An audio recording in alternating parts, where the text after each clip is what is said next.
દિવ્ય વાણી તારીખ 28/10/2025ની ગુરુવર્ય પરમ પૂજ્ય સ્વામીશ્રીની દિવ્ય વાણીમાંથી સંકલિત. કારણ સત્સંગ એટલે પાત્રતા વધારવાનો સત્સંગ. ધોધમાર વરસતા વરસાદમાં પાણીનો દંદુડો તો વિશાળ માત્રામાં પડતો હોય, પરંતુ નેવા નીચે જીવડું પાત્ર મૂક્યું હોય તેટલું જ પાણી એમાં ઝીલાય.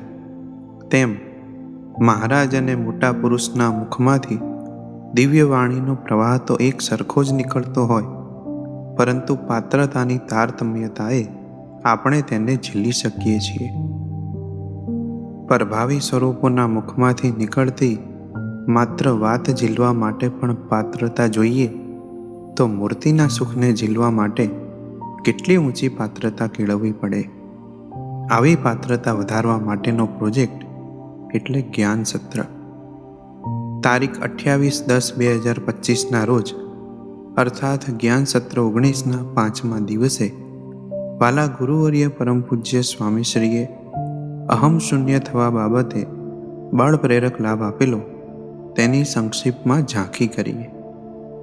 જેમ સિંહ બાળજ સિંહણના દૂધને ઝીલી શકે, તેમ દેહ ભાવથી પૃથક થઈ મૂર્તિ ભાવમાં રહેનાર પાત્ર જ પ્રભાવી સ્વરૂપોની વાત અને સુખ ઝીલવા માટે સમર્થ છે. હું ભાવમાં રાચનાર દેહધારી પ્રભાવી વાતને સાંભળી શકે, પરંતુ તેને ઝીલી ન શકે. માટે હું પદથી પર થવા અને મુક્ત ભાવમાં સ્થિર થવા આ જ્ઞાન સત્ર છે. અહીં હું પદ એટલે પોતાના અસ્તિત્વનો ખ્યાલ, પોતાપણાના ભાવનો ખ્યાલ, આ લોકોમાં મળેલી પદવીનો ખ્યાલ. હું એના રહી, હું 2 છોકરાનો બાપ, હું મેનેજર. આવી અવર ભાવની ઓળખાણ આપી આપણે આપણા દેહ ભાવને પૃષ્ઠ કરીએ છીએ.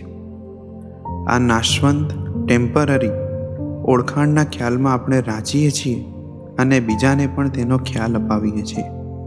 પરિણામે આપણી પાત્રતા વધતી નથી. જ્ઞાન સત્રમાં નવા જ આવેલા એક ભાઈએ અમને એટલે કે વાલા ગુરુજીને પોતાની ઓળખાણ આપતા કહ્યું, સ્વામી, મારી ઓળખાણ આપો. હું બેંકનો મેનેજર હતો, રિટાયર્ડ થયો છું. અમે પૂછ્યું, કેટલા વર્ષથી રિટાયર્ડ છો? પેલા ભાઈએ કહ્યું, 10 વર્ષથી. રિટાયર્ડ થયે 10 વર્ષ થયા તોય હું મેનેજર છું એ ભૂલાતું નથી.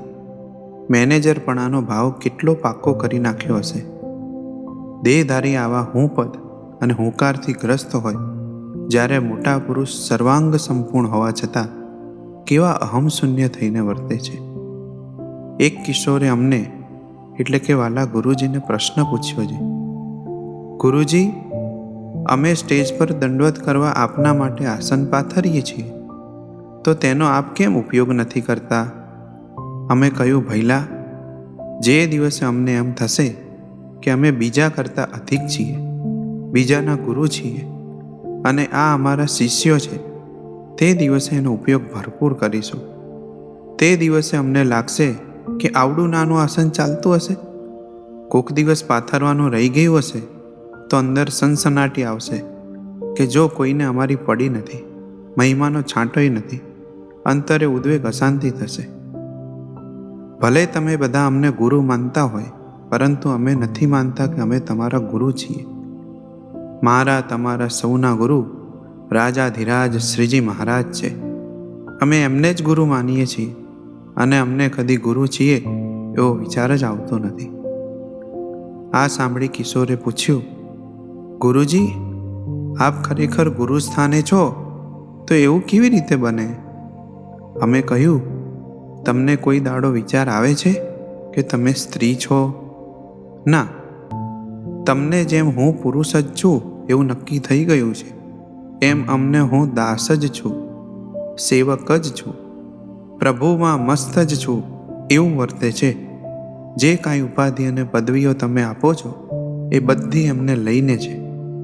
જેમ PM એટલે કે પ્રાઇમ મિનિસ્ટરની આગળ CM કહેતા ચીફ મિનિસ્ટર અહમ શૂન્ય થઈને જ વર્તે, તેમ મહારાજની મોટપના પ્રભાવમાં અમે એટલા બધા દબાયેલા છીએ કે ગાદી સામું નજર જ જતી નથી.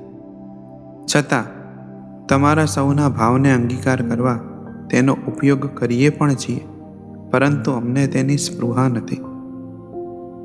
સાચા સત્પુરુષનું આ જ લક્ષણ છે કે તેમને કદાચ બધા ભગવાનની જેમ માને પૂજે તોય તેમને ગમે નહીં, કારણ કે તેઓ પ્રભુમાં સમાઈ ગયા છે. એમને હું પણ છે જ નહીં. આપ ટળી મળ્યા ભગવાનમાં, જેના આપમાં હરિનો વ્યાપ. જ્યારે આપણને તો દીકરો માત્ર પપ્પા પપ્પા કહે તો પપ્પાપણાનો ભાવ પણ ભૂલાતો નથી હોતો. પરિણામે બાળકો પરનો માલિકી હક, પોઝેસિવનેસ વિશેષ દ્રઢ થતો જાય છે. ખાલી ઘડો ખખડે બહુ એ ન્યાયે આપણે કશું જ ન હોવા છતાં હુંકારમાં આવી હું આમ એવા ભાવમાં રાચતા હોઈએ, અને સત્પુરુષ સંપૂર્ણ હોવા છતાં અસ્તિત્વને ઓગાળીને વર્તે છે. એ જ એમની વિશાળતા, વિરાટતા અને બડાઈ છે. વાલા ગુરુજી આપણને સ્વવર્તન દ્વારા હું પદ ભૂલી સેવક ભાવે વર્તવાની રીત શીખવે છે. ખરેખર સત્સંગમાં આવી આપણે આપણા હુંકારને ઘસવાનો છે, કારણ કે માન સન્માન તો આખી દુનિયા આપશે, પરંતુ સત્સંગના યુગમાં આવી સત્પુરુષ અને સંતો ભક્તો આગળ હુંકાર મૂકી આપણે અહમને ઓગાળવાનો છે. સત્સંગ જીવમાં ઉતર્યાનો માપદંડ એ છે કે આપણો હુંકાર કેટલો ઘસાયો, અહમ કેટલો ઓગળ્યો. જેટલો હુંકાર ઘસાય એટલી જ આપણી અધ્યાત્મ માર્ગની પાત્રતા ઊંચી છે. આપણે મોટા પુરુષની વાત ઝીલવા અને મૂર્તિ સુખ ઝીલવાને પાત્ર છીએ. નેપાળના રાજા પ્રસેનજીત એક મહાત્માજીના દર્શને રસાલા સાથે ગયા. આશ્રમનો દરવાજો ખખડાવ્યો ત્યારે મહાત્માજીએ પૂછ્યું, કોણ છે? ત્યારે પ્રસેનજીત રાજા બોલ્યા, હું રાજા પ્રસેનજીત. ત્યારે મહાત્માજીએ, અત્યારે સમય નથી, પછી આવજો, એમ કહીને રાજાને પાછા કાઢ્યા. બીજી વખત રાજા ફરી રસાલા સાથે આવ્યા. મહાત્માજીએ પૂછ્યું, કોણ છો? ત્યારે કહ્યું, હું પ્રસેનજીત. છતાં મહાત્માજીએ એવો જ ઉત્તર આપી પાછા મોકલ્યા. ત્રીજી વખતે રાજા એકલા આવ્યા અને કહ્યું કે હું આપનો દાસ પ્રસેનજીત બોલું છું. ત્યારે મહાત્માજી દરવાજો ખોલ્યો અને તેમને ભેટી પડ્યા. મહાત્માજીએ પ્રસેનજીત રાજાનો હુંકાર ઘસ્યો. રાજાપણાનું હું પદનું ભાન ભૂલવાડ્યું. ત્યારે તેઓ મહાત્માજીને મળવા, દર્શન કરવા પાત્ર બન્યા. ધન્ય છે મહાત્માજીને, જેમણે રાજાની મોહબત રાખ્યા વિના તેમને હું પદ છોડાવી શુદ્ધ પાત્ર કર્યા. જેના હૈયામાં એક પુરુષોત્તમ નારાયણની મોટપ હોય, જેના રોમ રોમમાં સહજાનંદ સૂર્ય ઉગેલો હોય, તેને આ લોકની કઈ મોટપ કે સમૃદ્ધિ સ્પર્શી શકે?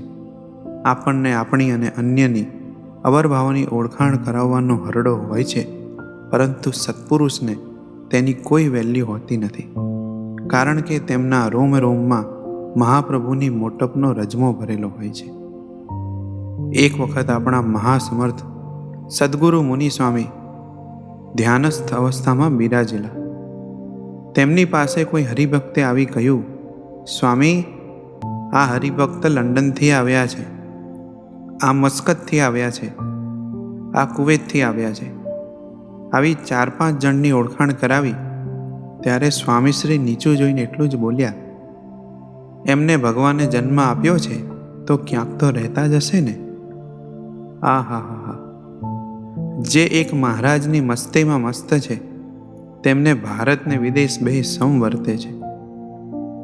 એક વખત ગુરુદેવ પરમ પૂજ્ય બાપજી પાસે એક સંત કરોડપતિ શેઠને મળવા લઈ આવેલા. તેમણે ગુરુદેવ બાપજી આગળ 2-3 વખત કહ્યું, બાપા, આ કરોડપતિ છે. ત્યાં જ ગુરુદેવ બાપજી બોલ્યા, સ્વામી, તમારો બાપ કેટલા પતિ છે? જે પ્રભુની મસ્તીમાં મસ્ત છે તેને દુનિયાની કોઈ સમૃદ્ધિ અડી શકે જ નહીં. હજુ આપણને માન જોઈએ છે, સન્માન જોઈએ છે, વાહવાની ઈચ્છા રહે છે, વખાણની ઈચ્છા રહે છે. એ જ આપણો અહંકાર છે. હું પદનું ભાન છે કે હું વિદેશનો છું, હું એનઆરઆઈ, હું હોશિયાર, હું મેનેજર, હું કોઈનો પતિ, હું કોઈનો બાપ, ત્યાં સુધી મહારાજને ઓળખ્યા જ નથી. મૂર્તિમાં રહેતા આવડ્યું જ નથી.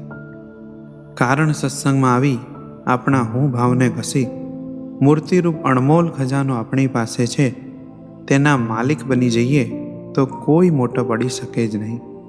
મહારાજ અને મોટા પુરુષના દિવ્ય ચરણોમાં નિરંતર એક જ પ્રાર્થના કરવી કે અમને હું કંઈક છુંનો ભાવ ભૂલવાડી હું કશું જ નથી એવો ન્યૂન ભાવ નિરંતર વર્તે એવી કૃપા કરજો. જય સ્વામિનારાયણ.